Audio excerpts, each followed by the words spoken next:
नमस्कार, मैं हूं doctor Shailendra. City news one के सच तो सच है कार्यक्रम में आप सभी दर्शकों का स्वागत है। इस कार्यक्रम में हम पेश करते हैं हर सप्ताह एक ऐसी हस्ती को जिसे आपने प्यार दिया, नाम दिया और सम्मान देकर बड़ा बनाया। इससे पहले कि हम उनसे मुलाकात करें, आइए देखते हैं एक छोटी सी झलकी। एक शिक्षित परिवार में जन्मी व राजनीतिक परिवेश में पली बढ़ी विभा पटेल ने वर्ष 2015 में राजनीति में प्रवेश करते हुए जिला पंचायत सदस्य का चुनाव लड़ विजयी हुई और जिला पंचायत उपाध्यक्ष बनी। विभा पटेल जी का लक्ष्य था कि महिला सशक्तिकरण को बढ़ाना और महिलाओं व बच्चों को आत्मनिर्भर बनाना। पूर्व प्रधानमंत्री स्वर्गीय अटल बिहारी वाजपेयी को अपना आदर्श मानने वाली विभा पटेल ने लगातार उनके बताए हुए मार्ग पर चलते हुए पंक्ति के अंतिम व्यक्ति तक शासकीय योजनाओं का लाभ दिलाने के लिए तत्पर रहे। वहीं शिक्षा एवं स्वास्थ्य पर अपना लक्ष्य केंद्रित करते हुए बालिका शिक्षा पर जोर दिया। साथियों, आज हमारे बीच हैं एक कुशल वक्ता, नेतृत्वकर्ता एवं जुझारू नेत्री जिला पंचायत उपाध्यक्षा श्रीमती विभा पटेल जी। उनके जीवन के कुछ क्षणों को जानने के लिए मैं सिटी न्यूज़ वन परिवार की ओर से उनका स्वागत करता हूं। सिटी न्यूज़ वन के सच तो सच है कार्यक्रम में आपका स्वागत है विभा जी। नमस्कार भाई साहब। अगर बातचीत की शुरुआत की जाए तो आप एक शिक्षित परिवार से हैं और आपके पिताजी प्रोफेसर हैं। फिर आपका रुझान राजनीति की तरफ कैसे हुआ? जन्म तो मेरा डाल गांव है, लेकिन मेरे पापा जी लाल गांव में प्रोफेसर थे कॉलेज में, तो वहीं हमारी पूरी शिक्षा दीक्षा हुई लाल गांव में, स्कूल की, फिर कॉलेज में भी पढ़ाई की पूरी। उसी बीच फिर मेरी शादी हो गई। अब शादी हुई तो फिर ससुराल आई। मेरा मायका पक्ष शिक्षित घराना था और राजनीतिक घराना भी था, चाचा लोग थे राजनीति में, तो राजनीतिक माहौल भी था। और फिर शादी हुई ससुराल आए। ससुराल में भी आई तो था तो बिजनेसमैन का घर, लेकिन बिजनेस के साथ साथ मेरा ससुराल में भी राजनीतिक घराना था। ये कहना चाहिए कि आप जो है आपके पितृपक्ष में भी राजनीति थी और जब आप ससुराल में तो यहाँ भी एक राजनीतिक सौभाग्यशाली थी कि मैं यहाँ भी आई तो मेरी सासू माँ, मम्मी जी मेरी पार्षद थी। जी। और जब मेरी शादी हुई उस समय पार्षद ही थी वो, और पार्षद थी तो मेरे सामने ही हर राजनीतिक दृश्य मैं देखती गई, लोगों का आना जाना, सामाजिक लोगों का, सब लोग आते जाते थे। तो यहाँ भी वही माहौल था। और फिर सासू माँ का जब कार्यकाल खत्म हुआ तो फिर मेरे पति जी वो भी चुनाव लड़े पार्षद का और वो भी पार्षद हुए और पार्षद बने वो भी मेरे सामने। फिर उसके बाद पार्टी ने उनको मौका दिया, बीजेपी ने, तो वो नगर पंचायत अध्यक्ष का चुनाव का टिकट मिला उनको। फिर वो नगर पंचायत का चुनाव लड़े। उसमें मैं चूँकि घर के सदस्य होने के कारण मुझे भी वार्ड में घर घर जाने का अवसर मिला। और मैं जब चुनाव प्रचार में निकली तो मैं वहाँ जाती थी, लोगों से मिलती थी, अच्छा सपोर्ट मिलता था। इसी बहाने मुझे महिलाओं के बीच, सबके बीच मुझे अवसर मिला। तो मेरे मन में ये ख्याल आता था कि ये तो अच्छा ये काम है, अगर राजनीति से अच्छे मतलब लोगों के बीच मिलने जुलने का ये एक अच्छा अवसर है, तो मन में आता था कि अगर काश कभी भविष्य में अगर मुझे भी मौका मिला तो मैं समाज सेवा का काम जरूर करूंगी। ये जब आपने राजनीति को चुना उस वक्त आपके सामने क्या चिंताएं रही? राजनीति में जब मैं चुनी गई तो उस समय राजनीति में मुझे जब अवसर मिला और जिला पंचायत का, चूँकि क्या हुआ कि महिलाओं को जो पंचायती राज में 33% का आरक्षण मिला, उसी आरक्षण के तहत वार्ड जो था मेरे नगर पंचायत, जो मेरा गांव है बगल में, गांव का वार्ड ओबीसी हुआ। और ओबीसी होने के कारण मुझे पार्टी ने, बीजेपी पार्टी ने मुझे टिकट दिया। और जब टिकट दिया तो ये मेरे मन में तो था ही ये समाज सेवा का, क्योंकि जब मैं निकली थी वहाँ प्रचार में पति जी के, तो उस समय कुछ मान लीजिए वोटों से मतलब वो हो गया, लेकिन मैं उस समय जब निकली तो मेरे मन में था कि अवसर मिला तो चलिए ये तो मिल गया, बढ़िया अवसर मिला, अवसर मिल गया और उसको जो भुनाना चाहिए जी। तो इसी चक्कर में क्या हुआ कि चुनाव तो मैं लड़ी और अच्छे वोटों से जीती भी। मैं जीत गई चुनाव। तो मुझे समाज सेवा का अवसर मिला, तो मैं जिला पंचायत, फिर उसके बाद उपाध्यक्ष बनी। जब आप जिला पंचायत में उपाध्यक्ष के रूप में आई, उस समय आपको क्या संघर्ष का सामना करना पड़ा? जब मैं उपाध्यक्ष बन के आई तो मैं यहाँ आती थी जब मीटिंग वगैरह में शुरू में, तो शुरुआत में जब आई तो मैं ठीक हो गया, चल रहा था, अपन मीटिंग वूटिंग आते थे। धीरे धीरे मैंने देखा कि यहाँ जिस हिसाब से महिलाओं को सपोर्ट मिलना चाहिए वो सपोर्ट नहीं मिलता था जिला पंचायत में। वो जरूर मुझे अच्छा नहीं लगता था। जिस तरह से हमारी महिलाएं आज 32 वार्ड है, 32 वार्ड में कम से कम 16-17 महिलाएं हैं जिला पंचायत सदस्य में। और महिलाएं वहाँ होने के नाते क्या है कि जब कोई अपन पद में है तो काम करने का पूरा वो मिलना चाहिए माहौल, लेकिन वो माहौल नहीं मिल पा रहा था।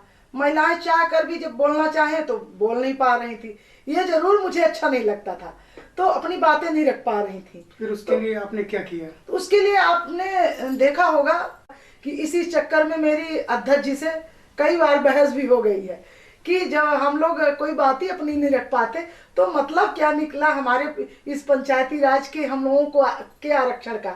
हम लोग लड़े इतने मेहनत से, अपन लोग जब आए इसमें तो महिलाओं के लिए जब हमारे मुख्यमंत्री जी, हमारे प्रधानमंत्री जी इतनी योजनाएं ला रहे हैं, इतने महिलाओं को आगे बढ़ने के लिए, स्वावलंबी बनाने के लिए, तो उस हिसाब से हम लोगों को अवसर दीजिए, हम लोग अच्छा काम करके दिखाएंगे। तो इसलिए मैं हमेशा इस चीज़ के लिए लड़ती थी, महिलाओं के अधिकारों के लिए, कि उन्हें अवसर दिया जाए। बस वर्तमान में क्या स्थिति है महिलाओं की? और सरपंच भी महिलाएं हैं, जनपद भी, मैं तो जाती हूँ गांव में भी, वहाँ भी मैं जब जाती हूँ गांव में तो मुझे ज़रूर खराब लगता है। वहाँ भी जैसे जो उनके सहयोगी हैं तो वो लोग भी उस हिसाब से मतलब सहयोगी काम करते हैं, वो महिलाएं नहीं कर पा रही। तो मेरा ये जरूर उद्देश्य है कि मैं चाहती हूँ कि महिलाएं अच्छा काम करें, जिससे जो उनको पद मिला स्वयं काम करें, और करेंगी आगे चल के, वो समय आएगा तो करने लगेंगी। कुछ ऐसी यादें जिन्हें आप हमारे साथ शेयर करना चाहती हूँ? कुछ चीज़ें हैं जो आपसे शेयर यही करना चाहूँगी कि जब मैं राजनीति में आई तो उस समय राजनीति में मेरे उसमें मेरे पति जी का बहुत बड़ा सपोर्ट है, क्योंकि वो जब मैं चुनाव जीती और फिर जब शुरुआत में मैं जाने लगी तो मैं जब देखती थी कुछ कार्यक्रमों में मैं गई तो वहाँ देखती थी कि सरपंच हों, चाहे जनपद सदस्य हों या जिला पंचायत सदस्य, सब के अधिकांश सहयोगी कोई ना कोई सरपंच पति या पार्षद पति आते थे। जी। तो आपके मन में भी रहा कि हमारे पति भी साथ में हैं? हाँ, शुरुआत में, क्योंकि मैं राजनीति का ABCD शुरुआत में नहीं जानती थी, तो मुझे भी लगता था कि कहीं मुझे भी दिक्कत ना हो जाए, ये गलत ना, मतलब मैं कोई काम में गलती ना हो जाए। तो मैं चाहती थी कि, तो इनको बोली अपने पति को कि आप भी चलिए मेरे साथ।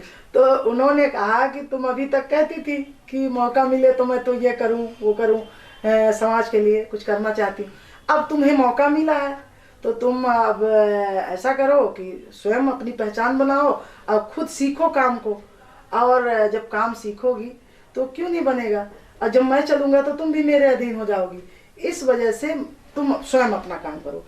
और उनका यही, उनकी ये प्रेरणा ही कहिए मुझे, जो प्रेरणा मेरे लिए वो भी एक प्रेरणा स्रोत है, मेरे पति भी, कि उनका सपोर्ट मुझे मिला। और मैंने बखूबी 5 साल से लगातार मैं अकेले ही अपना काम पूरा की हूँ।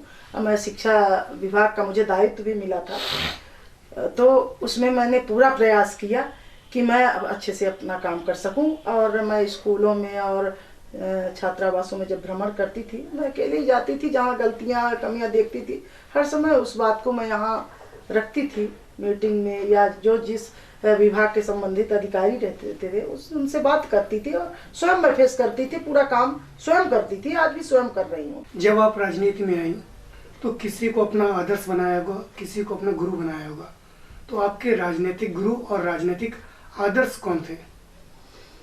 मैं जब राजनीति में कदम रखी तो जब शुरुआत में मैं चुनाव में निकलती थी तो सबसे पहले तो मेरे गुरु जो थे तो रीवा जिले के सांसद जी दादा भाई जनार्दन मिश्रा जी थे, क्योंकि उन्हीं के साथ मैं कई मेरे कार्यक्रम लगे थे। फिर उसके बाद जब मैं चुनाव जीत करके आई, तो जब चुनाव जीत करके गई तो शुरुआत में मुझे राजनीति के ABCD स्वयं तो नहीं काम की थी, उससे पहले तो नहीं मालूम था कैसे क्या बोलना है किस कार्यक्रम में। तो शुरुआत में मैं भाई साहब क्या करती थी कि भाषण मैं कागज में लिखवा लेती थी और लिखवा करके मैं देती थी। तो दादा भाई अधिकांश सांसद जी रहते ही थे कोई कार्यक्रमों में, क्योंकि मैं भी जिले की उपाध्यक्ष थी तो हर जगह कार्यक्रमों में मेरा भी रहता था नाम, मंच में मैं भी रहती थी। तो जब भाषण का समय आए तो मैं कागज लेके उठती थी और जब देने लगती थी, दादा भाई को बुरा लगता था कि ये कागज से क्यों दे रही है, पढ़ी लिखी है, MA की है और भाषण दे रही कागज से। तो वो जा करके वहाँ से वो माइक के सामने से, वो पब्लिक रहती थी सबके सामने से, वो कागज को छुड़ा लेते थे और कहते थे कि स्वयं भाषण दो और सीखो काम को किस तरह से किया जाता है और बोलना सीखो और स्वयं काम करना सीखो। और हमेशा वो मुझे बीच बीच में हौसला भी देते थे। और वो भरी सभा में जैसे मान लीजिए कहीं मिल गए अपन, तो भरी सभा में मुझे वो मानते भी थे लेकिन डांट भी देते थे जहाँ गलतियाँ, गुरु का पूरा दायित्व निभा रहे थे। जी बिल्कुल भाई साहब। तो वो मुझे डांट भी देते थे, लोगों को लगता था कि अरे इनको भरी सभा में डांट दिए उपाध्यक्ष जी को, इनको बुरा नहीं लग रहा, लेकिन मुझे कभी बुरा नहीं लगा क्योंकि वो मेरे पिता समान थे और पिता का बेटी पर पूरा अधिकार होता है कि जहाँ गलत सही लगे तो मुझे रास्ता दिखाएं। और आपके आदर्श कौन है? मेरे आदर्श स्वर्गीय अटल बिहारी वाजपेयी जी थे और उन्हीं के आदर्शों पर चलना चाहती हूँ आगे भी इसी तरह, और मैं उन्हीं को अपना आदर्श मानती हूँ। और मेरे प्रेरणा स्रोत माननीय पूर्व मंत्री रीवा विधायक राजेंद्र शुक्ला जी हैं। हमेशा वो मेरा हौसला अफजाई करते रहते थे, जहाँ भी कोई कुछ है काम तो मैं हमेशा उनसे सलाह लेती रहती हूँ। तो मेरे लिए वो भी एक प्रेरणा स्रोत है रीवा में। हम आपसे बातचीत का सिलसिला जारी रखेंगे, लेते हैं एक छोटा सा ब्रेक।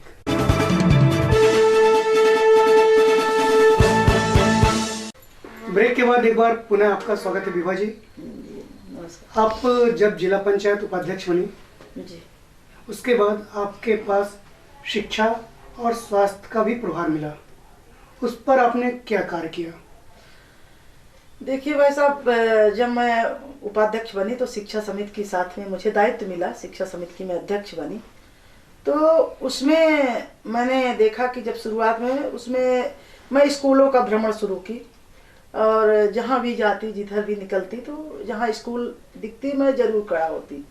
और साथ में जहाँ MDM वगैरह का भोजन जैसे बनता है, जाता है बच्चों को भोजन, जी जी।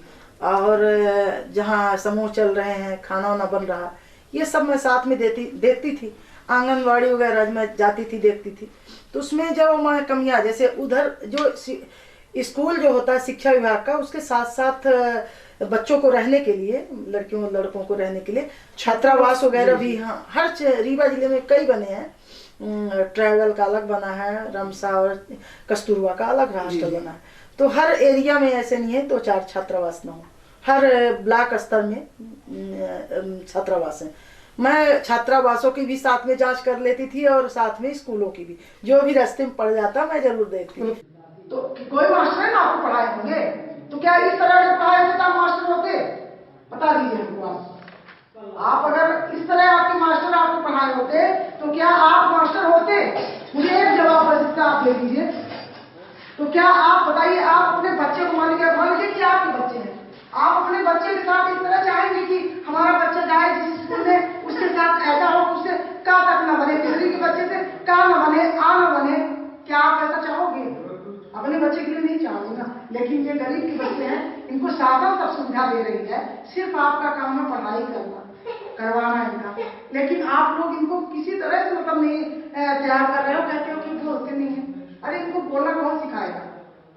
जो भी रास्ते में पड़ जाता मैं जरूर देखती हूँ। ये रहा कि हमारा एक टारगेट था कि अगर हम जा रहे हैं, हाँ, तो रास्ते में अगर हमसे संबंधित कोई भी विभाग है, हाँ, तो उसमें उस विभाग को जरूर देखना है, हाँ, करना है, हाँ, उसमें ताकि लोगों के बीच पहुंच बनी रहे और लोगों को ये रहे कि हाँ, और जहाँ कमियां देखी जा रही हैं। जी, तो मैं उसमें मैं जाती थी तो मैं देखी कि जहाँ स्कूलों में जैसे मान लीजिए टीचर अगर नहीं है क्लास में, या तो बच्चे नहीं पढ़ रहे हैं, या जो भी कमियां रहती थी वहाँ, तो मैं बराबर वहाँ उसका विरोध करती थी और तुरंत मैं वहाँ से कलेक्टर साहब को फोन लगाती थी और डीओ जो शिक्षा विभाग के डीओ रहते थे उनको तुरंत लगाती थी फोन कि आप यहाँ स्कूल में ये अव्यवस्था है और आप इसको सुधार करिए, और नहीं तो मैं तो बैठक में रखूंगी इसको, और मैं ये अच्छी बात नहीं है कि आप लोग बैठे हो डीओ हो और आप यहाँ की व्यवस्था देखिए, क्योंकि बच्चों का भविष्य तो शिक्षा पर ही निर्भर करता है। शिक्षा हमारा आधारभूत जी। है।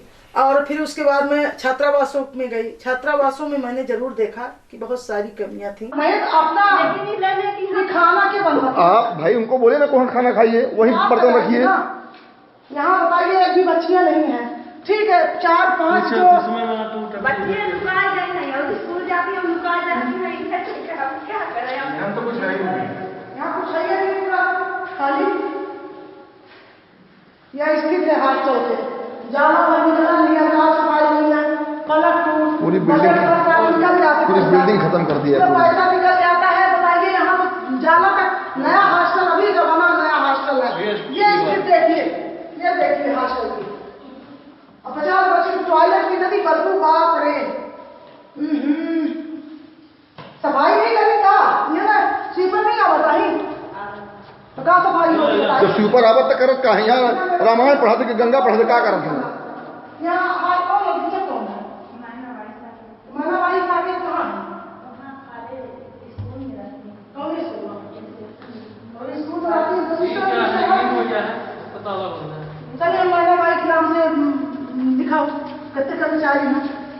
मनावाई वाली स्थित कहे कि तबला हॉस्टल में साफ न सफाई और बच्चियां यहाँ की कुछ पैसा नहीं 50। राम भाई की यहाँ मरी है आज, मैना भाई हैं खाली।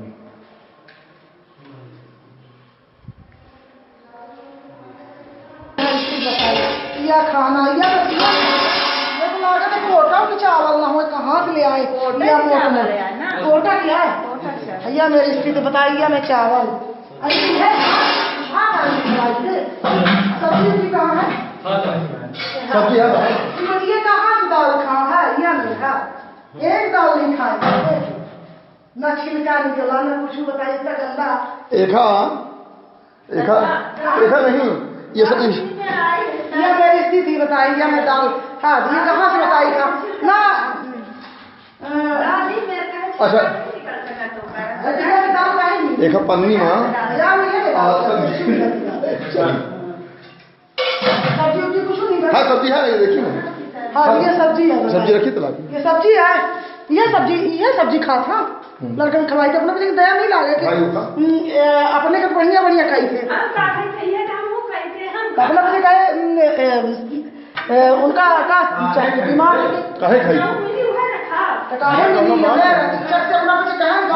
बच्चियाँ खाना नहीं खाती है, सब्जी मंगवाई। जिस हिसाब से आज शासन इतनी सुविधाएं सरकार दे रही है, हमारी बीजेपी पार्टी से जो है कि इतना बच्चों के लिए सुविधा लड़कियों के लिए है, तो उस हिसाब से मैंने कई छात्रावासों में आप चले जाइए, चाहे नई गढ़ी तरफ हो, मऊगंज हो, मैहन मना, यहाँ तक कि पिपराही भी गई। पिपराही में आदिवासी जो छात्रावास, हाँ वो ट्राइबल का छात्रावास था, वहाँ भी गई। और आश्रम के भी छात्रावास थे। रीवा में मैं कई छात्रावासों में गई, झिरिया में गई, यहाँ उमरी में गई, इधर जवा शीतलहा गई, तो यहाँ भी मैं गई। जी हाँ, कहना चाहिए कि दूरस्थ अंचल जो भी थे जी, मतलब टच हर क्षेत्र हाँ हर क्षेत्र में मैं एक बार पूरे भ्रमण कराई हूँ।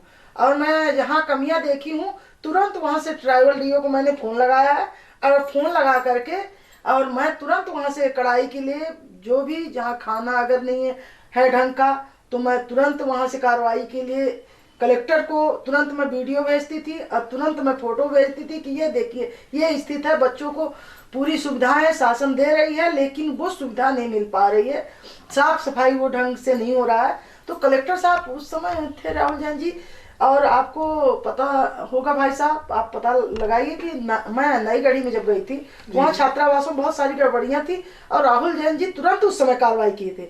और उस समय सांसद जी दादा भाई को भी मैं फोन करके बताई, तो वो तुरंत पहुँच गए थे वो वो वहाँ 1 घंटे के अंदर दादा भाई और पहुंचे और वहाँ पूरा अमला पहुंच जी, करके और फिर वो सुधर भी गया वहाँ भी व्यवस्था आज भी।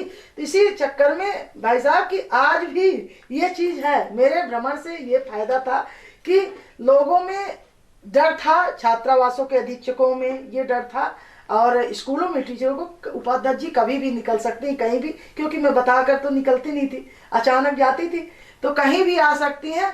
तो उससे बहुत कुछ सुधार हुआ है मेरे भ्रमण से। एक छात्रावास से नदारद थी और वो कभी कभी ही वहां आती हैं। उनके अलावा छात्रावास में सिर्फ एक पुरुष चौकीदार था जिसके भरोसे सारी छात्राएं थीं।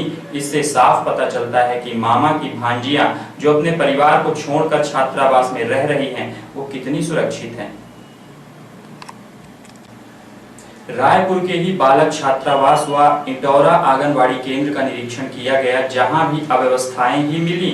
इन सभी जगहों पर निरीक्षण के दौरान देखा गया कि सभी जगहों में सुरक्षा व्यवस्थाएं ना के बराबर थी। चावल में कीड़े और दाल में दाल नहीं, सिर्फ पानी, और यही मेनू हमेशा रहता है। जबकि वहां के चौकीदार अपने लिए अलग से भोजन पकवाते हैं और यहाँ दर्ज छात्रों की संख्या रजिस्टर में दर्ज नामों के अनुसार नहीं दिखी। इस पूरे मामले पर जिला पंचायत उपाध्यक्ष ने संबंधित अधिकारियों को अवगत करा दिया है, जिसकी जांच के बाद कार्रवाई का आश्वासन दिया गया है। आप जब राजनीति में आई तो आपने कुछ प्राथमिकताएं बनाई होंगी कि हमें अपना राजनीतिक लाभ किसे देना है, किसे नहीं देना है, या कौन से ऐसे लोग होंगे जहां तक हमें अपने पद का उपयोग करके वहां तक सुविधाएं पहुंचानी है, तो क्या थी? वर्तमान में भी मेरा यही प्रयास रहा। आप अगर भाई साहब देखेंगे तो मैं जहां भी अगर समूह का कार्यक्रम लगता था, जहां भी हमारी बहनें काम कर रही हैं, समूह के कोई भी कार्यक्रम हो या महिलाओं के कोई भी कार्यक्रम हो, चाहे जिस विभाग में आप देख लीजिए, चाहे महिला बाल विकास हो, इसमें आए दिन बच्चियों के लिए काम को प्रेरित करने के लिए बच्चों के प्रति या महिलाओं के प्रति बहुत सारी ऐसी योजनाएं, उसमें मैंने हमेशा बढ़ चढ़ कर हिस्सा लिया। कोई भी मैं कार्यक्रम मिस नहीं की हूँ, सिर्फ इसलिए कि मैं इन महिलाओं का किसी भी उससे सेवा के हिसाब से मैं इनसे टच में रहूं और इनको स्वावलंबी बनाने के लिए। भाई साहब, मैं गांव-गांव मेरा उद्देश्य है कि मैं जो समूह की महिलाएं हैं वो हर गांव में समूह बना है जी। महिलाओं का, और स्व सहायता समूह के माध्यम से सारे गांव में महिलाओं का समूह बना है। और उस उन महिलाओं से मेरा ये निजी मेरा वो है कि मैं इनसे मिलूं और मिल करके जो योजनाएं हैं, जो आज सरकार उनके लिए बहुत सारी योजनाएं लागू की है, उसमें उनको स्वावलंबी बनाने के लिए, स्वावलंबन की जो भी योजना है, और उसमें आत्मनिर्भर बनाने के लिए, उनको आर्थिक रूप से सशक्त करने के लिए उनको बहुत सारी योजनाएं हैं।